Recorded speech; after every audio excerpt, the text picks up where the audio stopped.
Welcome to The Bottom Line at TTG. I'm here with Mike Graziani, our VP of Design, and today we will be discussing considerations when designing your exhibit. What are the considerations when designing an exhibit? Well, the short answer is everything. But specifically, what we like to look at first is, what is your brand and how are you trying to convey that brand to the remote audience at the show? A lot of people are not going to have the opportunity to visit your brick and mortar facility.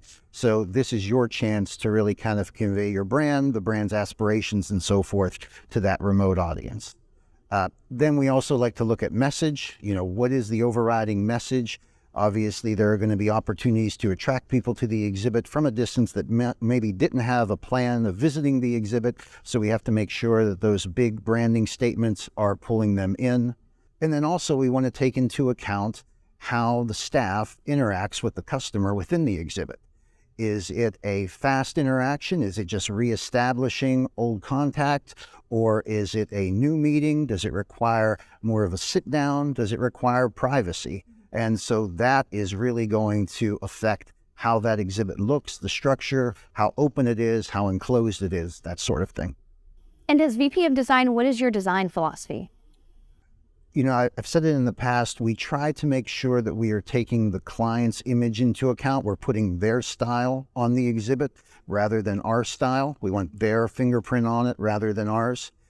We're also willing to be flexible. We have the ability to create renderings, to look at the space and study it in 3D before we ever actually build the physical exhibit. And this gives us a chance to move around the space and find out if it's really working the way we want it to. And if it isn't, we're going to change it. We're not too proud to say, hey, you know what? That didn't exactly work out the way we wanted. Let's make some tweaks to it. Let's make it better. So Graz, what's the bottom line? So I think the bottom line is, again, try and take everything into account and don't rush through the design process. Enjoy the design process with the design team, work through all the ideas, and again, be willing to change, be flexible. The end result might not be what you thought it was going to be when you started.